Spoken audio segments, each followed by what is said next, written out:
नमस्ते छात्रों। आज के अध्याय में हम दो चरों वाले रैखिक समीकरणों का युग इसके बारे में पढ़ेंगे। अब ये जो आपका अध्याय है इसमें हम एनसीईआरटी खंड 3.1 और 3.2 और इसके अलावा उदाहरण संख्या 1 से 3 तक करने वाले आज।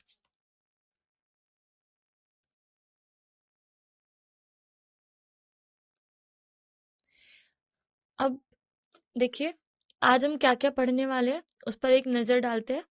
सबसे पहले हम देखेंगे कि परिचय कि दो चरों में रैखिक समीकरणों के युग्म, इसका हम क्या सीखेंगे, पहले देखेंगे परिचय देंगे इसका पहले थोड़ा। उसके बाद हम देखेंगे अनुभाग 3.2 जिसमें हम पढ़ने वाले हैं रैखिक समीकरणों के युग्म को हल करने की ग्राफिकल विधि, इसके बारे में हम पढ़ेंगे। अब जो आपका पहला खंड है 3.1 जिसमें हम परिचय देंगे, तो उसके बारे में अब पढ़ना शुरू करते हैं। अब इस अध्याय में हम रैखिक समीकरणों को समझना शुरू करेंगे। इसमें दो अज्ञात जैसे x और y शामिल होते हैं। तो जब भी आप रैखिक समीकरणों के युग्म के बारे में पढ़ रहे हो और वहां पर आप पढ़ रहे हो दो चरों वाले रैखिक समीकरण के बारे में, तो जब दो चर है यानी कि आपके पास दो अज्ञात शामिल होंगे समीकरण में, जो कि क्या होंगे x और y, हम यहाँ पर लिख रहे हैं उन्हें, ये हमारे क्या है, चर है, दो चर।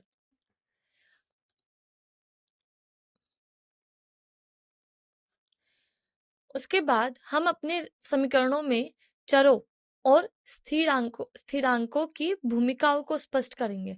यानी कि हम ये देखेंगे चर क्या होते हैं। चर वो अज्ञात होते हैं जिन्हें हम खोजना चाहते हैं। जैसे जब आप के पास रैखिक समीकरणों का युग्म होगा, यानी कि आपके पास दो रैखिक समीकरण दिए गए होंगे, उसमें दोनों ही समीकरण में आपके पास दो चर शामिल होंगे जो कि होंगे मान के चल रहे हैं जो कि है एक्स और वाई। अगर अब ये जो एक्स और वाई है इनका हमें पता नहीं है कि ये हमारे किसके बराबर है, ये हमारे लिए अज्ञात है। तो इन अज्ञात चरों को हम ढूंढेंगे कि इन चर का मान किसके बराबर होना चाहिए, ये हम देखेंगे। और साथ में स्थिरांकों की भूमिकाओं को स्पष्ट करेंगे हम समीकरणों में। स्थिरांकों क्या होते हैं, स्थिरांक जिनका निश्चित मान होता है। हम एक ग्राफ पर रैखिक समीकरणों का आलेखन करना सीखेंगे। इसके अलावा कि ग्राफ पर आप किस तरीके से रैखिक समीकरणों को दिखा सकते हो, आलेखन इसका हम सीखेंगे। फिर हम देखेंगे हल करने के तरीके कि जो आपके पास रैखिक समीकरणों का युग्म है उनको आप हल कैसे कर सकते हो। वहां से जो अज्ञात चर है आपके पास x और y, उनका आप मान कैसे निकाल सकते हो, इस तकनीक का हम पता लगाएंगे। अब ये जो हमारे पास समीकरण होंगे, दो समीकरण आपके पास दिए गए होंगे जिसमें दो चर आपके शामिल होंगे। अब आपको उन दो चरों का मान निकालना है। तो मान निकालने के लिए आपके पास दो तकनीक होती है। पहली तकनीक आपकी है प्रतिस्थापन विधि, दूसरी तकनीक है विलोपन विधि।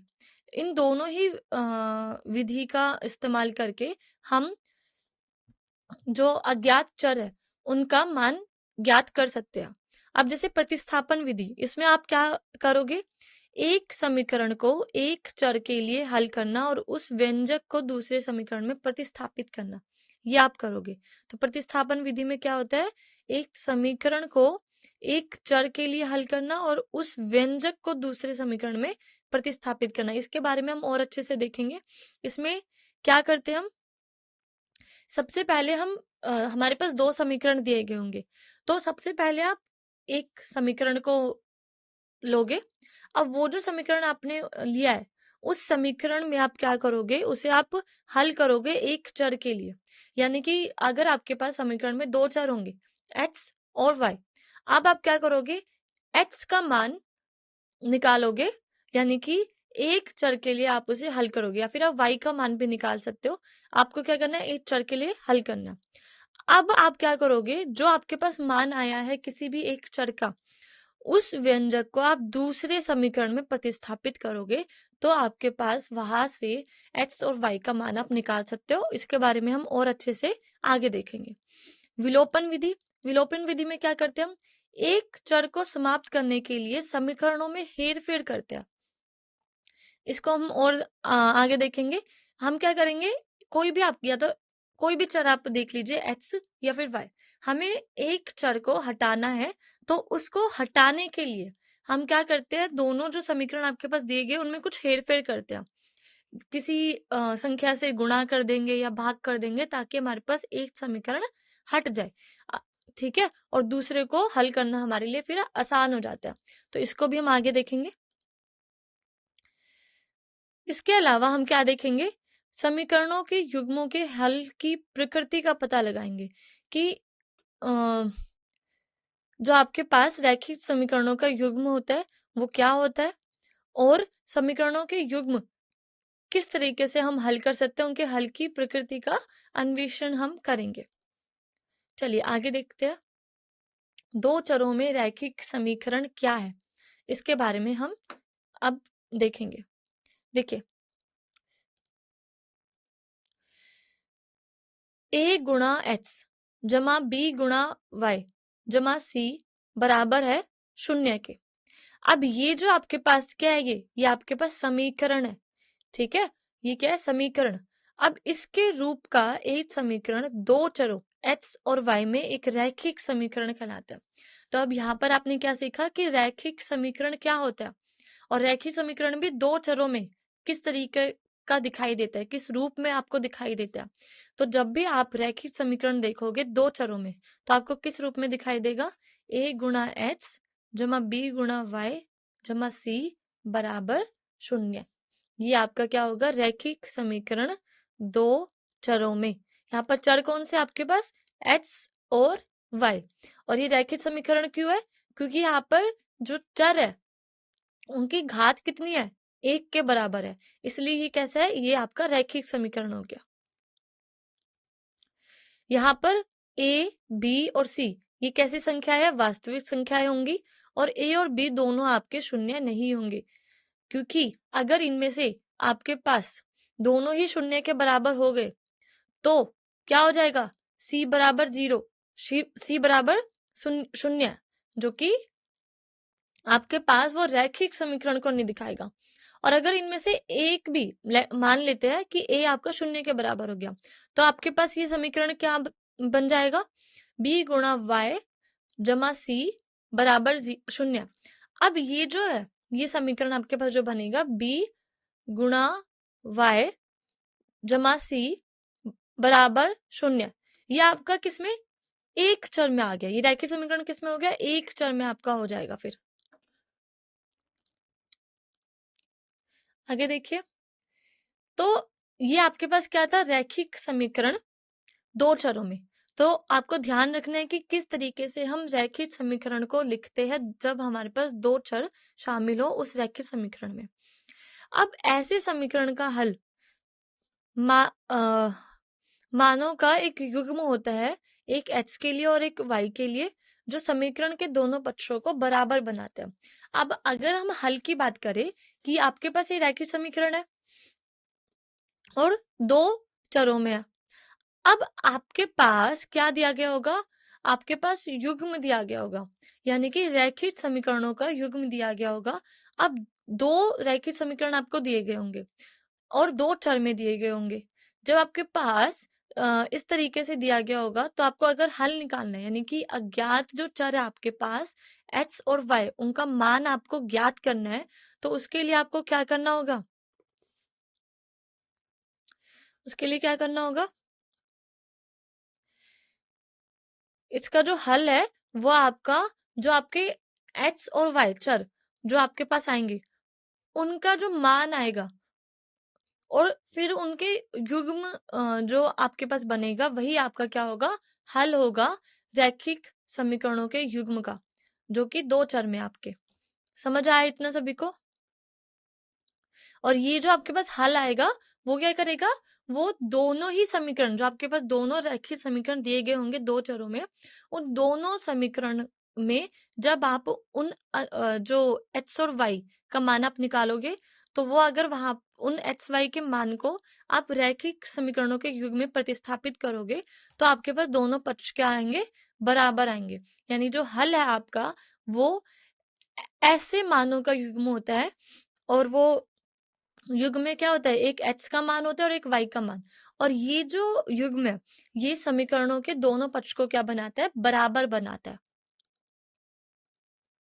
अब देखिए आगे, ग्राफिक रूप से दो चरों में प्रत्येक रैखिक समीकरण एक सीधी रेखा को दर्शाता है। तो अगर आप ग्राफिक रूप से देखें तो दो चरों में हर एक रैखिक समीकरण एक सीधी रेखा को दर्शाते हैं। तो आप कभी भी कोई भी आपके पास रैखिक समीकरण दिया गया हो, जैसे आपके पास ये है a गुणा x जमा b गुणा y जमा c बराबर 0। अब ये जो रैखिक समीकरण है इसको आप ग्राफ पर रखोगे, तो ग्राफ पर आप क्या देखोगे कि ये एक सीधी रेखा को दर्शाएगा। ये रैखिक समीकरण कैसे दिखाता है, सीधी रेखा को दर्शाता है। उसके बाद चलिए, रैखिक समीकरणों का युग्म, ये आपको समझ भी आ गया होगा कि रैखिक समीकरणों के युग्म से हमारा क्या मतलब है। अभी हमने देखा कि रैखिक समीकरण को हम किस तरीके से किस रूप में व्यक्त करते हैं। अब उनका युग्म कैसा दिखाई देगा आपको, यानी कि आपके पास युग्म यानी कि आपके पास दो रैखिक समीकरणों को एक साथ आप लिखोगे, उनको आप एक साथ लोगे तो दो रैखिक समीकरण आपके पास होंगे, तो उसे एक रैखिक समीकरणों का युग्म आप बोलोगे। जब आपके पास जब आप क्या करोगे, दो रैखिक समीकरणों को एक साथ लेते हो तो उसे हम क्या बोलते हैं, रैखिक समीकरणों का युग्म, ये हम बोलते हैं।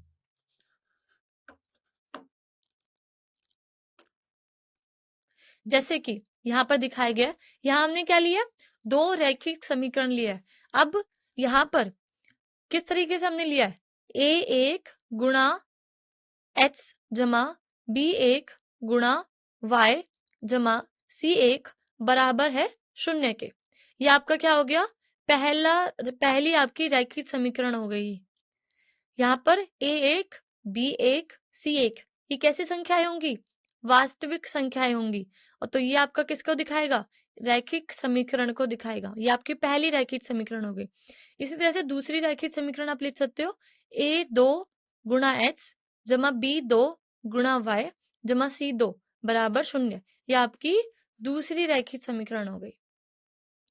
तो आपके पास दो रैखिक समीकरणों को यहाँ पर क्या लिया गया, एक साथ लिया गया, तो इसको हम क्या बोल सकते हैं कि ये हमारे पास रैखिक समीकरणों का युग्म है। इतना समझ आया।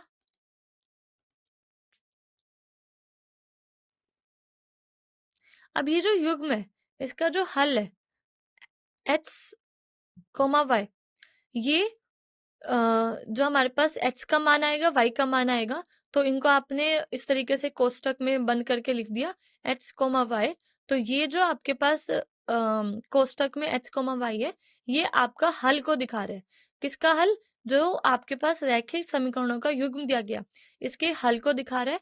अब हल क्या होगा, x, y का वो मान जो कि दोनों ही समीकरणों पे में जब आप प्रतिस्थापित करो तो दोनों पक्षों को बराबर बना दे, तो वो आपका हल हो जाएगा।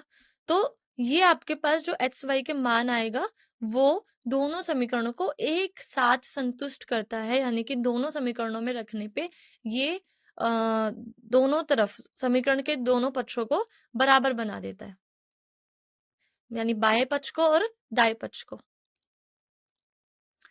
अब जब हम इन समीकरणों को एक ग्राफ पर खींचते हैं तो प्रत्येक समीकरण कैसा दिखाई देगा, एक रेखा को दर्शाएगा। ये हम पढ़ भी चुके हैं कि रैखिक समीकरणों को जब भी आप ग्राफ पे दिखाते हो तो रैखिक समीकरण है वो ग्राफ पर एक सीधी रेखा को दर्शाती है। तो जब दोनों को आप रखोगे तो दोनों ही समीकरण क्या दिखाएंगे, दो अलग अलग रेखाओं को भी दिखा सकते हैं, एक जैसी रेखाओं को भी दिखा सकते हैं, लेकिन ये एक दोनों ही एक सीधी रेखा को दर्शाएंगे।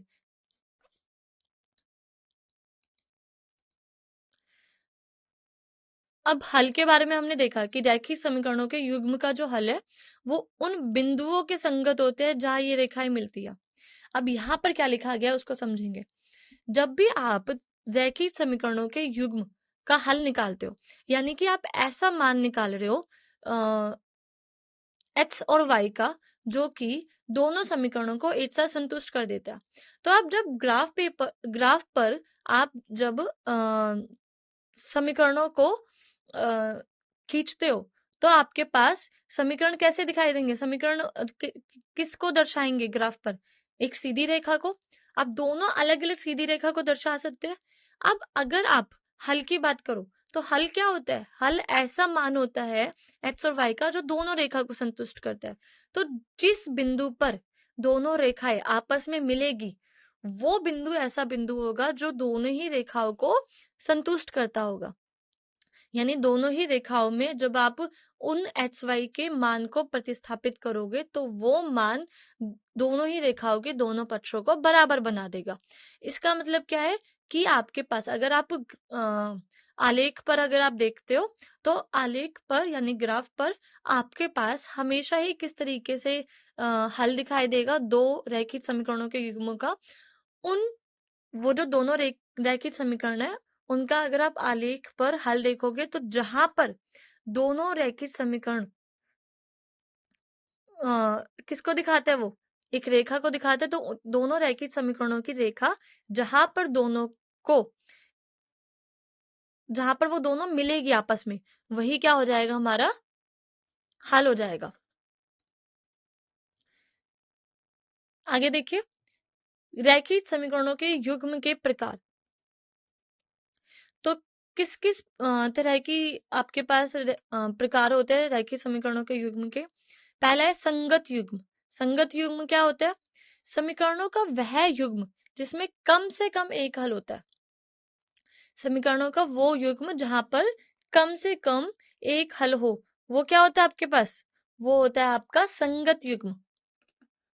इसका मतलब क्या है कि x और y के लिए कम से कम हमारे पास कम से कम एक मानों का ऐसा समुच्चय आपको मिलेगा जो दोनों समीकरणों को एक साथ संतुष्ट करता होगा।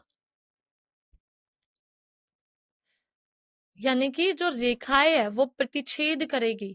यानी कि जो रेखाएं हमारे पास, वो क्या करेगी? आपस में प्रतिच्छेद करेगी, कहीं ना कहीं वो आपस में मिल रही है दोनों रेखाएं। इसका मतलब ये है।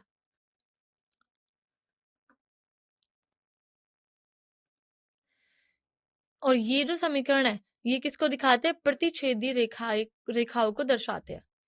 तो संगत युग्म में क्या होता है? संगत युग्म में जो रैखिक समीकरण आपको दिखेगी, वो समीकरण क्या रखेगी? कम से कम एक हल उनका होगा। यानी कि दोनों रेखाएं आपस में कहीं ना कहीं मिल रही होंगी।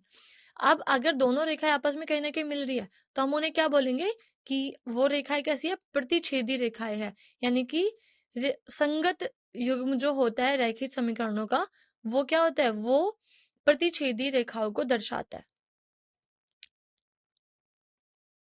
अब बात करते हैं असंगत युग्म। असंगत युग्म क्या होता है? समीकरणों का वह युग्म जिसमें कोई हल नहीं होता। यानी कि हमें कोई भी हल नहीं मिलेगा जो हमारे पास रैखिक समीकरणों का युग्म दिया गया है उनका। यानी कोई भी हमारे पास एक्स और वाई का ऐसा मान नहीं मिलेगा जो दोनों रेखाओं को संतुष्ट करता हो। तो यहां से इसका अर्थ क्या है कि रेखाएं आपकी समानांतर है, यानी कि कभी भी नहीं मिलती। असंगत युग्म में क्या होगा? रेखाएं आपकी समानांतर होंगी, यानी कि वो किसी भी बिंदु पे आपस में आपको कहीं पर भी मिलते हुए दिखाई नहीं देंगी। और इन तरह ये जो समीकरण है किस तरह की रेखाओं को दर्शाते हैं? समांतर रेखाओं को दर्शाते हैं। ठीक है। अब आते हैं आश्रित युग्म क्या होता है। आश्रित युग्म में क्या होता है? समीकरणों का वो युग्म जिसमें अपरिमित रूप से अनेक हल होते हैं। यानी कि आपके पास ऐसा रैखिक समीकरणों का युग्म जिनके आपको एक से ज्यादा हल मिलेंगे, यानी अनेक हल मिलेंगे। तो वो युग्म कैसा हो जाए? वो आपके पास जो रैखिक समीकरणों का युग्म है वो कैसा होगा? आश्रित युग्म होगा। अब इसका अर्थ क्या है कि दोनों रेखाएं वास्तव में एक ही रेखा को दिखा रही है। अब आपके पास दो रेखाएं हैं। अब दो रेखाएं हैं, उनका आप कह रहे हो कि वो आपके पास एक से ज्यादा बिंदुओं पर मिल रही है, क्या कभी ऐसा हो सकता है कि दो रेखाएं आपके पास वो एक से ज्यादा बिंदुओं पर मिले? हो सकता है, पर कब हो सकता है? कि सिर्फ और सिर्फ तब हो सकता है जब दोनों ही रेखाएं एक ही रेखा को दिखा रही हो।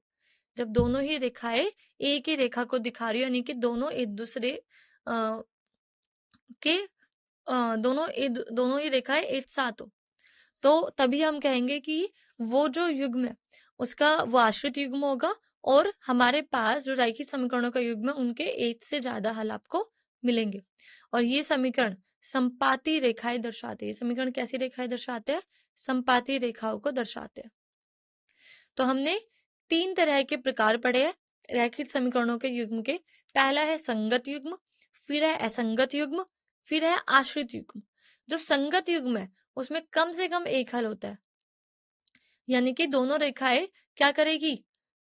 एक बिंदु पर आपस में मिलती हुई चलेगी, यानी कि एक बिंदु पे आपस में काटेगी एक दूसरे को। अब दोनों रेखाएं आपस में एक बिंदु पर काट रही है एक दूसरे को, तो उन रेखाओं को हम कैसी रेखाएं बोलते हैं? प्रतिच्छेदी रेखाएं बोलते हैं। अब असंगत युग में क्या होता है कि दोनों जो समीकरण आपके पास होंगे उनका कोई हल ही नहीं होगा, यानी दोनों रेखाएं आपस में कहीं पर भी नहीं मिलेगी। ऐसी रेखाएं कौन सी होती है? ऐसी रेखाएं आपकी समानांतर रेखाएं होती है। फिर उसके बाद आता है आश्रित युग्म। आश्रित युग्म में क्या होता है कि दोनों रेखाओं के अपरिमित रूप से अनेक हल होते हैं, यानी आपको एक से ज्यादा हल मिलेंगे रेखाओं के। इसका मतलब क्या है? रैखिक समीकरणों के अगर एक से ज्यादा हल मिल रहे हैं, यानी कि जो रैखिक समीकरणों को जो रेखाएं दर्शा रही है वो रेखाएं एक से ज्यादा बिंदुओं पर मिलेगी। अगर वो रेखाएं एक से ज्यादा बिंदुओं पर मिल रही है तो हम क्या कह सकते हैं? कि वो दोनों रेखाएं एक ही है, वो दोनों रेखाएं एक ही रेखा को दिखा रही है, और इस तरह की रेखाएं कैसी होती है? संपाती रेखाएं होती है। समझ आया सबको ये? चलिए आगे देखिए, गुणांकों का उपयोग करके युग्म के प्रकार को कैसे समझे। देखिए, अब हमें दो समीकरण दे दिए, यानी कि रैखिक समीकरणों का युग्म दिया गया हमें। पहला है a1 गुणा h जमा b1 गुणा y जमा c1 बराबर 0। दूसरा है a2 गुणा h प्लस b2 गुणा y प्लस c2 बराबर 0। अब हमें क्या करना है? अनुपातों की हमें तुलना करनी है यहाँ पर। अब अगर हम अनुपातों की तुलना करें तो क्या दिखाई देगा? देखिए, अगर आपके पास a1 बटे a2 बराबर नहीं होता है b1 बटे b2, तो रेखाएं कैसी होगी? प्रतिच्छेद करेगी, प्रतिच्छेदित रेखाएं आपको मिलेगी। यानी कि दोनों जो रैखिक समीकरणों का युग्म है उनका आपको कितना हल मिलेगा? एक हल आपको दोनों रैखिक समीकरणों का मिलेगा। समझ आया सबको इतना? दो रैखिक समीकरण है, यानी कि दो जो रैखिक समीकरण है उनका हमें युग्म दिया गया। अब हमें ये बताना है कि जो हमारे पास रैखिक समीकरणों का युग्म दिया गया है उनके कितने आपको हल मिलेंगे, और वो जो आपके पास रैखिक समीकरणों का युग्म दिया गया है उनसे जो आप ग्राफ पर रेखाएं खींचोगे वो रेखाएं किस तरह की रेखाएं होंगी। तो आप बिल्कुल आसानी से बता सकते हो, सिर्फ और सिर्फ अनुपातों की तुलना करके आप इसका जवाब दे सकते हो। क्या करोगे आप a1 बटे a2 निकालोगे, और फिर b1 बटे b2 निकालोगे। अगर ये दोनों बराबर नहीं है तो रेखाएं कैसी होगी? प्रतिच्छेदित रेखाएं होंगी, रेखाएं आपकी प्रतिच्छेद करेगी। उसके बाद अगर आप निकालते हो a1 बटे a2 बराबर b1 बटे b2, और ये बराबर है c1 बटे c2, अगर ये तीनों अनुपात बराबर है तो यहां से हम क्या कह सकते हैं कि रेखाएं आपकी कैसी होंगी? संपाती रेखाएं होगी। और संपाती रेखाओं के कितने हल होते हैं? अनेक हल होते हैं, अपरिमित रूप से अनेक हल होते हैं, यानी कि दोनों ही जो रैखिक समीकरण है वो एक ही रेखा को दर्शाएंगे। फिर अगर आप निकालते हो a1 बटे a2, b1 बटे b2 और c1 बटे c2, अब A1/A2 आपको बराबर दिख रहा है B1/B2 के, लेकिन ये दोनों अनुपात आपको बराबर नहीं दिख रहे C1/C2 के। तो यहां से आप क्या बोल सकते हो, यहां से आप ये बोल सकते हो कि रेखाएं कैसी होंगी आपकी, समानांतर रेखाएं होंगी। रेखाएं कैसी होंगी, समानांतर रेखाएं होंगी, यानी कि दोनों रेखाओं का कोई भी हल आपको नहीं मिलेगा। चलिए अब आगे देखेंगे। इतना सबको समझ आ गया कि अनुपातों की तुलना करके किस तरीके से आप पता लगा सकते हो कि रैखिक समीकरणों के युग्मों के कितने हल आपको मिलेंगे, और रेखाएं आपकी किस तरह की होंगी, यानी प्रतिच्छेद करेगी या संपाती रेखाएं होंगी या फिर रेखाएं आपके समानांतर होगी। सिर्फ आप अनुपातों की तुलना करके ये बता सकते हो। चलिए अब आगे देखते हैं। हम सामान्य रूप के समीकरणों के गुणांकों के अनुपातों की तुलना करके बिना ग्राफ बनाए हल्के प्रकार का अनुमान लगा सकते हैं, जो कि हमने अभी अभी देखा। तो समीकरणों का युग्म है, जैसे हमने पहला समीकरण है हमारे पास A1 गुणा x जमा B1 गुणा y जमा C1 बराबर 0। दूसरा है A2 गुणा x प्लस B2 गुणा y प्लस C2 बराबर 0। अब इन समीकरणों के युग्म के लिए देखिए, एक तालिका से आप अच्छे से समझ पाओगे। ये देखिए तालिका है आपके सामने, इसमें अनुपात की तुलना सबसे पहले लिखा गया है। अगर आपके पास A1/A2 ये अनुपात बराबर होता है B1/B2, तो जो रेखाएं होंगी आपकी वो कैसी होंगी, प्रतिच्छेदी रेखाएं होंगी, जो कि हमने अभी अभी देखा था। और कितने हल मिलेंगे आपको रेखाओं के, ठीक एक हल। आपको सिर्फ और सिर्फ एक हल मिलेगा, जो कि ये अद्वितीय होगा, यानी कि क्योंकि आपके पास सिर्फ एक हल मिल रहा है तो वो अद्वितीय होगा। तो और रेखाएं कैसी होगी, प्रतिच्छेदी रेखाएं, अद्वितीय हल आपको मिलेगा, यानी कि सिर्फ और सिर्फ एक हल आपको मिलेगा। और संगत रेखाएं आपकी होंगी। ये कैसा होगा, संगत युग्म होगा आपका।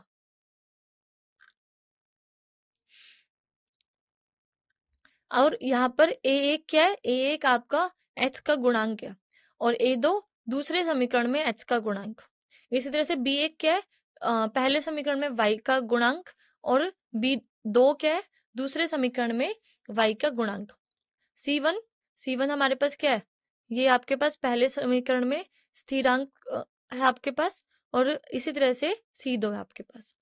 अब एक अनुपात आपको पता चल गया, अगर A1/A2 बराबर है B1/B2 के, यहाँ पर आप लिखोगे ये बराबर नहीं आएगा। अगर आपके पास A1/A2 ये बराबर नहीं होता है B1/B2 के, तब आपके पास रेखाएं कैसी होती है, प्रतिच्छेदित रेखाएं होती है, और आपके पास सिर्फ और सिर्फ एक हल मिलता है। और इस तरह की जो युग्म है उसको हम बोलते हैं संगत युग्म। समझ आए ये, यहाँ पर बराबर का नहीं आएगा आपके पास। और अगर आपके पास A1/A2 बराबर है B1/B2 के, और ये भी बराबर है C1/C2 के, तो इस तरह की रेखाएं संपाती रेखाएं होती है। इस तरह के जो रैखिक समीकरण है वो संपाती रेखाओं को दर्शाते हैं, और जो हल है हमारे वो हमारे अनेक हल मिलते हैं, काफी सारे हल आपको मिलते हैं, क्योंकि दोनों रेखाएं एक ही रेखा को दर्शाती है उसमें। और आपके युग्म है वो कैसा होता है, इसमें आश्रित युग्म होता है आपका। फिर अगर आपके पास A1/A2 बराबर है B1/B2 के, लेकिन ये दोनों अनुपात C1/C2 के बराबर नहीं है, तो आपके पास रेखाएं कैसी होगी, समानांतर रेखाएं होंगी। और इस तरह की जो रेखाएं है वो कहीं पर भी नहीं मिलती, यानी कि जो रैखिक समीकरणों का युग्म है उसका कोई हल आपको नहीं मिलेगा। और जो निकाय का प्रकार ये आपको कैसे दिखाई देगा, असंगत युग्म आपको दिखाई देगा। तो इतना समझ आया सबको। प्रतिच्छेदी रेखाओं के लिए आपके पास A1/A2 का अनुपात बराबर नहीं होता है B1/B2 के। अब कुछ उदाहरण से समझेंगे। सबसे पहले प्रतिच्छेदी रेखाओं का उदाहरण देखिए। जैसे आपके पास समीकरण दिए गए हैं, क्या पहला समीकरण है x-2 जमा y बराबर 0, ये पहला समीकरण है। दूसरा समीकरण है 3 गुणा x जमा 4 गुणा y घटा 20 बराबर 0। अब दो समीकरण है, समीकरण एक की हम तुलना कर सकते हैं, किससे करेंगे, A1 गुणा एक्स जमा B1 गुणा y जमा C1 बराबर 0, इससे तुलना करेंगे। तो यहाँ से आप क्या निकाल सकते हो, A1 B1 और C1 का मान बता सकते हो। A1 आपका किसके बराबर होगा, 1 के बराबर आएगा, B1 -2 के बराबर आएगा और C1 0 के बराबर आएगा। इसी तरीके से हम दूसरे समीकरण की तुलना करेंगे, A2 गुणा x प्लस जमा B2 गुणा y जमा C2 बराबर 0। इससे तुलना करने पे आपको क्या मिलेगा, A2 B2 C2 इनका मान आपको मिलेगा कितना, A2 ये बराबर होगा 3 के, B2 बराबर होगा 4 के, C2 बराबर होगा -20 के। अब यहां से देखिए, हमने अनुपात की तुलना करके निकालना सीखा था कि रेखा प्रतिच्छेदी होगी या समानांतर होगी, कैसी होगी। तो उसके लिए हम क्या करेंगे, सबसे पहले A1 बटे A2 आप निकालोगे, कितना मिलेगा, 1/3। तो A1 बटे A2 कितना है, 1/3। B1 बटे B2 -2 बटे 4, तो -2 भाग 4, ये जो है आपके पास ये बराबर नहीं है 1/3 के, यानी कि A1 बटे A2 बराबर नहीं है B1 बटे B2 के। अगर ऐसा होता था तो आपके पास जो रैखिक समीकरणों का युग्म है वो किस तरह की रेखाओं को दिखाता था, प्रतिच्छेदी रेखाओं को दर्शाता था। यानी कि जो आपके पास ये दो समीकरण दिए गए हैं, ये दोनों समीकरण यानी कि ये जो युग्म दिया गया है रैखिक समीकरणों का, ये युग्म रैखिक समीकरणों का जो युग्म है ये कैसी रेखाओं को दर्शा रहा है, प्रतिच्छेदी रेखाओं को दर्शा रहा है। तो रेखाएं प्रतिच्छेद करेगी और एक ही हल आपको मिलेगा रेखाओं का। और उदाहरण देखेंगे, संपाती रेखाओं का एक उदाहरण देखते हैं। अब हमने समीकरण लिया पहला, 2 गुणा x जमा 3 गुणा y घटा 9 बराबर 0, ये पहला समीकरण है। फिर दूसरा समीकरण लिया, 4 गुणा x जमा 6 गुणा y घटा 18 बराबर 0। अब क्या करेंगे, पहले समीकरण की तुलना करेंगे, A1 गुणा x प्लस जमा B1 गुणा y जमा C1 बराबर 0। इसे तुलना करने पे क्या मिलेगा, A1 आपका मिलेगा 2 के बराबर, B1 आपको मिलेगा 3 के बराबर और C1 आपको मिलेगा -9 के बराबर। इसी तरीके से दूसरे समीकरण की तुलना करेंगे तो आपके पास A2 कितना दिखाई देगा, 4 के बराबर, B2 का मान 6 के बराबर, C2 -18 के बराबर। अब आपके पास सारे के सारे आ गए ये मान। उसके बाद अनुपात निकालेंगे। अब देखिए, A1 बटे A2 2/4, B1 बटे B2 3/6 के बराबर होगा, C1 बटे C2 -9 बटे -18 के बराबर होगा। और ये तीनों ही अनुपात आपके 1/2 के बराबर है। यानी तीनों अनुपात क्या है, बराबर है। जब तीनों ही अनुपात आपके बराबर हो जाते थे तो आपके पास जो रेखाएं होती थी वो किस तरह की रेखाएं होती थी, संपाती रेखाएं होती थी। दोनों ही रेखाएं एक ही रेखा को दर्शाएगी ग्राफ पे। तो यहां से हमारे पास जो रेखाएं है वो कैसी आ गई, संपाती रेखाएं। और संपाती रेखाओं के लिए हमारे पास कितने हल मिलते हैं, अपरिमित रूप से अनेक हल आपको मिलते हैं। आगे देखेंगे, समानांतर रेखाओं का उदाहरण देखते हैं। तो समीकरण हमने लिए, पहला x जमा 2 गुणा y घटा 4 बराबर 0। दूसरा 2 गुणा x जमा 4 गुणा y घटा 12 बराबर 0। तो समीकरण 1 की तुलना करेंगे तो आपके पास क्या मिलेगा, मान मिलेगा A1 B1 C1 का। A1 आपको बराबर दिखाई देगा 1 के, B1 आपके पास आएगा 2 के बराबर, C1 -4 के बराबर। और समीकरण 2 की तुलना करने पे A2 बराबर दिखेगा 2 के, B2 4 और C2 का मान -12। अब अनुपात निकालेंगे तो A1 बटे A2 1/2 के बराबर है, B1 बटे B2 2/4 के बराबर है, C1 बटे C2 -4 बटे -12 के बराबर है। अब जो पहले दो अनुपात है वो तो बराबर है, दूसरे अनुपात का मान कितना दिखाई देगा आपको, 1/3, और पहले दो अनुपात का मान 1/2। यानी कि पहले के दो अनुपात बराबर है पर वो तीसरे अनुपात के बराबर नहीं दिख रहे। अब हमारे पास जब अनुपात इस तरीके से दिखाई देते हैं तो रैखिक समीकरणों का युग्म किस तरह की रेखाओं को दर्शाता है? समानांतर रेखाओं को दर्शाता है। और समानांतर रेखाओं में क्या होता है कि हमारे पास रेखाएं जो है वो किसी भी बिंदु पे आपस में नहीं मिलती, यानी कि रेखाओं का कोई भी हल आपको नहीं मिलेगा। तो ये आपके पास जो आप रैखिक समीकरण लेके चले थे दो, इनका आपको कोई भी हल ऐसा नहीं मिलेगा, यानी कि एक्स और वाई का कोई भी ऐसा मान आपको नहीं मिलेगा जो दोनों रेखाओं को एक साथ संतुष्ट कर दे। अब आ जाते हैं उदाहरण संख्या 1। देखिए, पहला उदाहरण देखेंगे, एनसीईआरटी का है ये। ग्राफ द्वारा जांच करें कि समीकरणों का युग्म x जमा 3 गुणा y बराबर 6, ये पहला समीकरण है। दूसरा है 2 गुणा x घटा 3 गुणा y बराबर 12। आपको बताना है कि दोनों समीकरण जो है रैखिक समीकरण ये संगत है। ये आपको दिखाना है किसके द्वारा? ग्राफ द्वारा आपको ये दिखाना है। और अगर ऐसा है कि ये दोनों संगत है तो आपको उन्हें ग्राफ द्वारा हल भी करके दिखाना है। तो कैसे करेंगे इसके, देखिए। तो सबसे पहले हल शुरू करने से पहले कुछ महत्वपूर्ण बिंदु है जो आपको जानना जरूरी है। वो क्या है कि रैखिक समीकरणों का युग्म संगत होता है यदि उनका कम से कम एक हल हो। तो रैखिक समीकरणों का युग्म संगत कब होता है? जब उनका कम से कम एक हल आपके पास मिले। वहीं पर ग्राफ के रूप में इसका अर्थ है कि दोनों समीकरणों को दर्शाने वाली रेखाएं कम से कम एक बिंदु पर प्रतिच्छेद करती हो।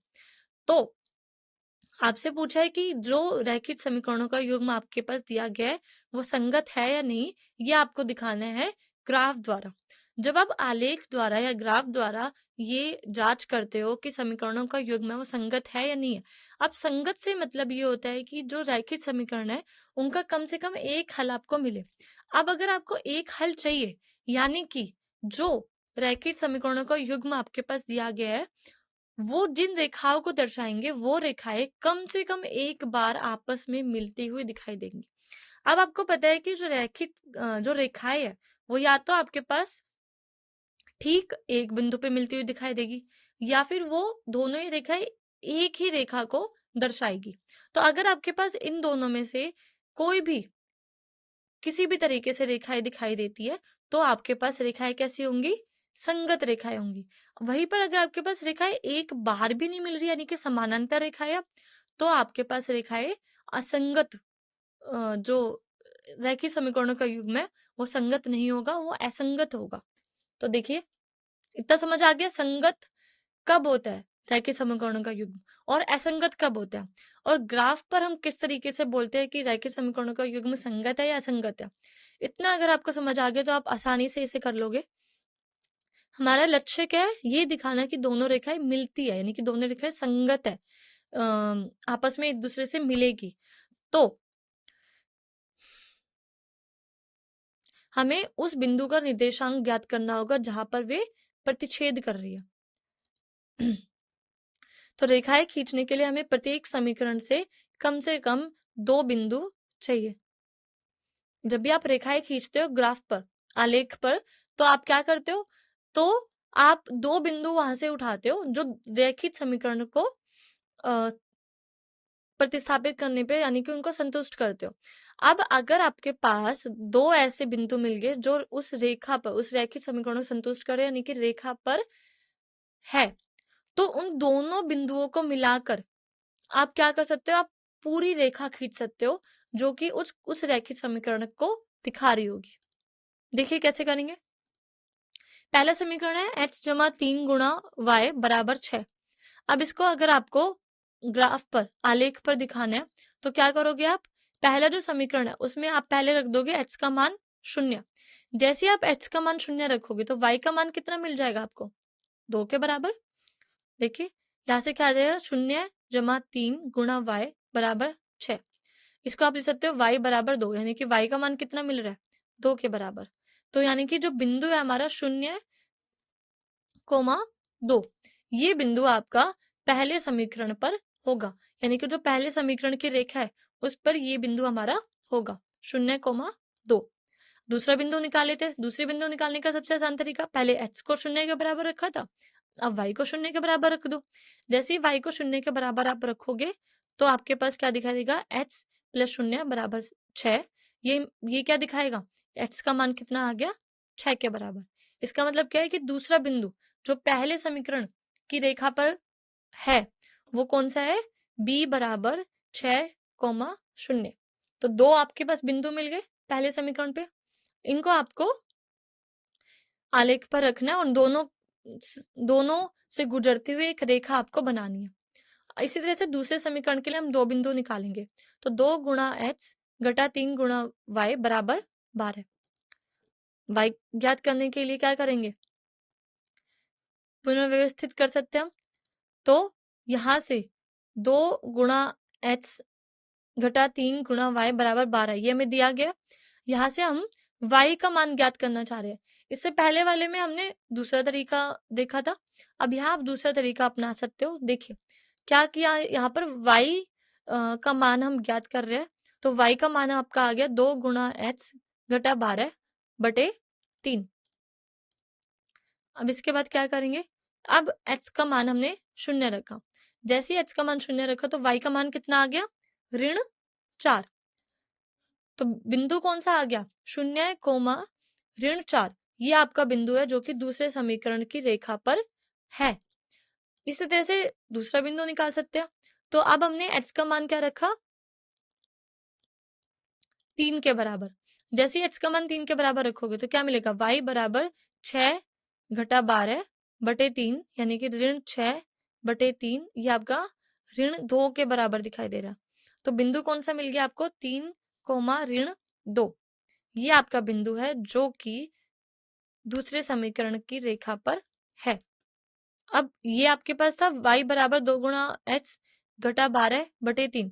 अगर इधर y को शून्य के बराबर आप रखते हो तो आपको क्या मिलेगा, x का मान 6 के बराबर। तो 6,0 ये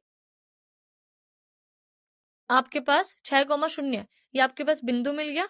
ये बिंदु हम पहले निकाल चुके हैं जिसको हमने b का नाम दिया था। तो आपके पास दो बिंदु, ये आपके पास तीसरा बिंदु मिल गया। और ये जो बिंदु है आपका 6,0 ये आप पहले भी निकाल चुके हो। ये जो बिंदु है आपका ये पहले समीकरण की रेखा पर है। तो अब हमने देखा कि ये बिंदु हमारा दूसरे समीकरण की रेखा पर भी है।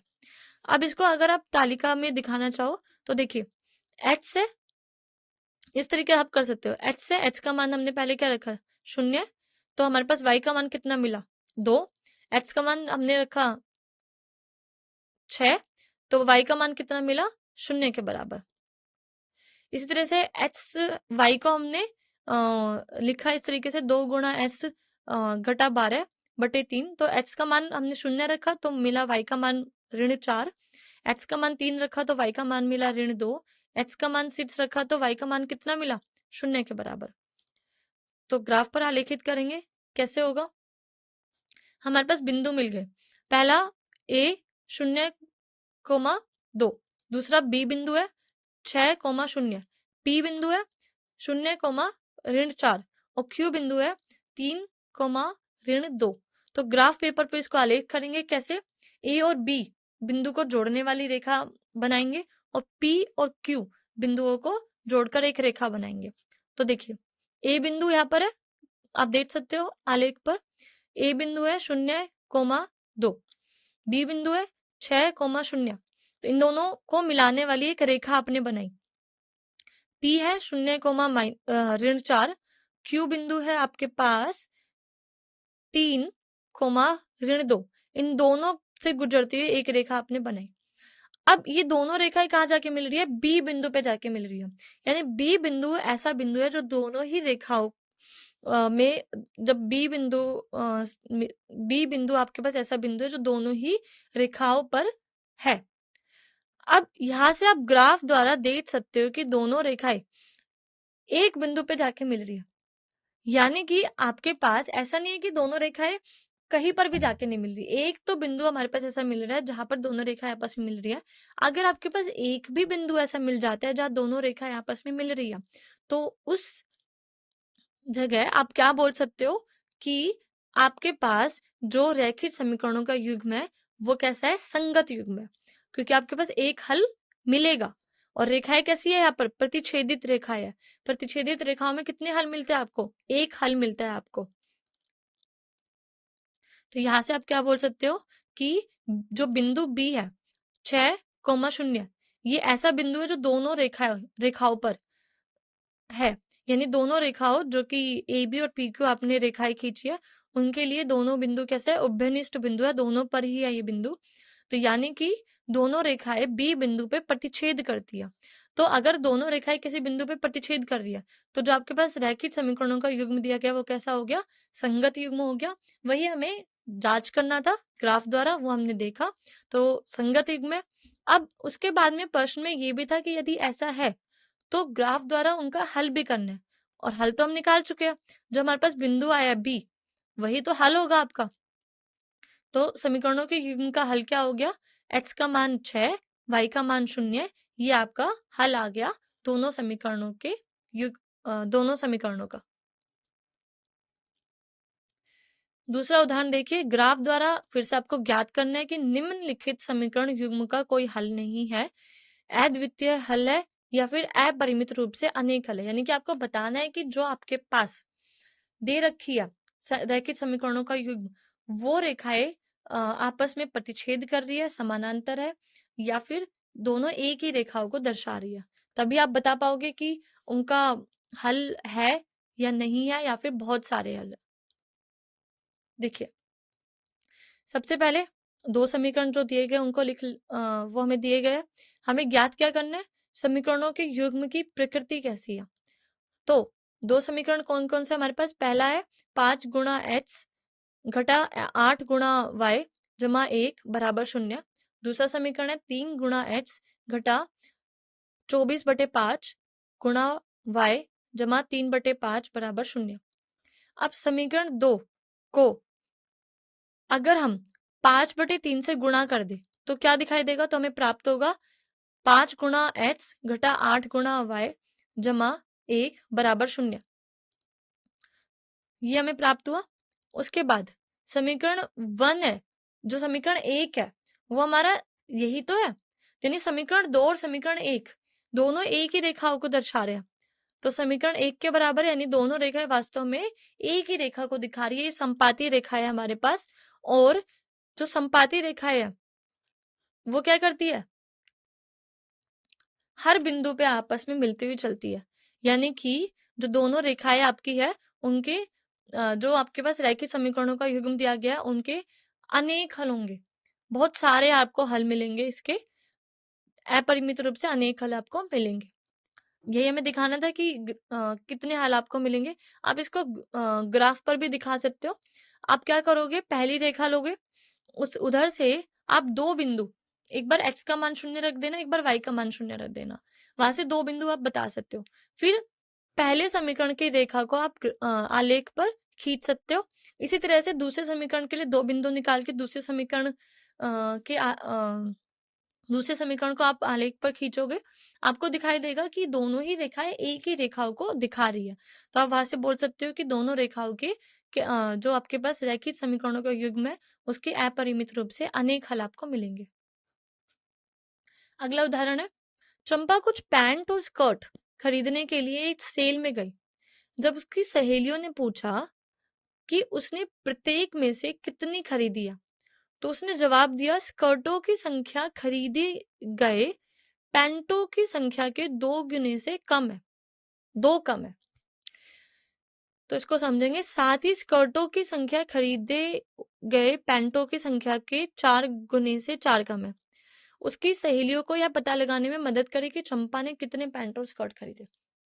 देखिए, जो दिया गया वही से आपके समीकरण बनेंगे। कैसे बनेंगे, चंपा कुछ पैंट और स्कर्ट खरीदने के लिए सेल में गई, यानी कि जिनका मान आपको ज्ञात करना है वो क्या होगा, कितने पैंट उसने खरीदे, कितने स्कर्ट उसने खरीदे, ये आपको बताना है। मान लेते हैं कि जितने उसने पैंट खरीदे वो x थे और जितने उसने स्कर्ट खरीदे वो y है, अगर तो वहां से आप समीकरण बना सकते हो। तो जब उसकी सहेलियों ने उससे पूछा कि उसने प्रत्येक में से कितनी खरीदी है? तो उसने जवाब क्या दिया कि स्कर्टों की संख्या खरीदी गई पैंटों की संख्या के 2 गुने से कम है। अब अगर आपने स्कर्टों की संख्या को y माना था, तो चंपा क्या बता रही है कि स्कर्टों की संख्या जो है, यानी जो y है, वो खरीदे हुए पैंटों की संख्या यानी कि जो x है, उसके 2 गुने से कम है। तो इसका हम देखेंगे समीकरण कैसे बनेगा। साथ ही यहां से समीकरण बनेंगे, स्कर्टों की संख्या यानी कि y की संख्या खरीदे हुए पैंटों की संख्या यानी कि x की संख्या के 4 गुने से 4 कम है। तो इधर से 2 समीकरण हम बनाएंगे, फिर वहां से x और y का मान ज्ञात करेंगे। वही आपकी क्या होगी कि कितनी पैंट और कितने स्कर्ट चंपा ने खरीदे। देखिए कैसे करेंगे। सबसे पहले समीकरण बनाएंगे। तो चंपा खरीदारी करने गई, कुछ पैंट उसने खरीदे, कुछ स्कर्ट्स उसने खरीदे। मान लेते पैंटों की संख्या x है और स्कर्टों की संख्या y के बराबर है। तो पहली शर्त के अनुसार स्कर्टों की संख्या पैंटों की संख्या के 2 गुने से 2 कम है। यानी कि अब स्कर्टों की संख्या y है और पैंटों की संख्या x है। पैंटों की संख्या का 2 गुना x होगा। अब स्कर्टों की संख्या पैंटों की संख्या के 2 गुने से 2 कम है, यानी कि 2 गुना x घटा 2, ये आपके पास किसके बराबर होगा? y के बराबर होगा। दूसरी शर्त के अनुसार स्कर्टों की संख्या पैंटों की संख्या के 4 गुने से 4 कम है। तो y हमारा बराबर होगा 4 गुना x घटा 4। 2 समीकरण मिल गए, दोनों का हल करना है हमें। तो समीकरण 1 क्या था? y बराबर 2 गुना x घटा 2। इसके लिए अगर आप x को 2 के बराबर रखोगे तो y कितना मिलेगा? 2 गुना 2 घटा 2, ये बराबर आ गया 2 के। ऐसे ही x को 0 रखने पे y का मान कितना आएगा? ऋण 2 के बराबर आएगा। तो हमारे पास 2 बिंदु आ गए जो समीकरण 1 पर है। पहला बिंदु है 2,2, दूसरा बिंदु है 0, ऋण 2। इसी तरह से दूसरा समीकरण लेंगे, y बराबर 4 गुणा x घटा 4। अब जब x को 0 रखा तो y कितना आएगा? ऋण 4 के बराबर। x को 1 रखेंगे तो y कितना आएगा? 0 के बराबर। तो 2 बिंदु हमें कौन से मिलेंगे? 0, ऋण 4 और दूसरा बिंदु है 1,0। तो दोनों समीकरणों के लिए हमारे पास 2 बिंदु मिल गए जो दोनों समीकरणों की रेखाओं पर मिलेंगे आपको। हमने तालिका में दिखा दिया कि x हमने रखा, y हमारा बराबर था 2 गुणा x घटा 2। x को जब 2 रखा तो y का मान 2 आया, x को 0 रखने पे y का मान ऋण 2 आया। ऐसे ही दूसरे समीकरण के लिए x को 0 रखा तो y का मान ऋण 4 आया और x को 1 रखने पे y का मान 0 के बराबर आया। बिंदुओं को आलेखित करें और रेखाएं खींचेंगे। तो बिंदु कौन से है? 2,2 और 0, ऋण 2। किसके लिए? पहले समीकरण के लिए। तो उनको आलेखित करेंगे। इसी तरीके से जो दूसरे समीकरण है उसके लिए कौन से बिंदु? 0, ऋण 4 और 1,0, इनको भी हम आलेखित करेंगे। तो इस तरीके से आपको ग्राफ पर, आलेख पर दिखाई देगा। तो बिंदु आपके पास थे 2,2, ये आपने ए से दिखाया है, ए बिंदु, और 0, ऋण 2 ये आपने बी से दिखाया। अब इन दोनों बिंदुओं से पास होने वाली, दोनों बिंदुओं से गुजरती हुई हमने एक रेखा खींची है। इसी तरीके से पी बिंदु हमने माना है 0, ऋण 4 और क्यू बिंदु हमने माना है 1,0। इन दोनों बिंदुओं से पास होने वाली हमने रेखा खींची है जो कि आपको दिख रही होगी ग्राफ पर। अब ये दोनों ही रेखाएं किसी एक बिंदु पे जाके मिल रही है, वो हम देखेंगे। रेखाओं का प्रतिच्छेदन बिंदु हमें ज्ञात करना होगा। तो दोनों रेखाएं कहाँ जाके मिल रही है? क्यू बिंदु पे आपस में जाके मिल रही है, जो कि क्या है? क्यू बिंदु के लिए बिंदु कौन सा बिंदु है? 1,0। यहाँ पर दोनों रेखाएं प्रतिच्छेद कर रही है। इसका अर्थ क्या है कि समीकरणों के युग्म का जो हल है वो क्या है? x बराबर 1, y बराबर 0। ये आपके पास समीकरणों के युग्म का हल आएगा। इसका मतलब क्या है? चंपा ने कितने पैंट खरीदे? एड्स हमारा दिखा रहा था कि चंपा ने जितने पैंट खरीदे, तो 1 पैंट चंपा ने खरीदा और स्कर्ट कितनी खरीदी है? 0।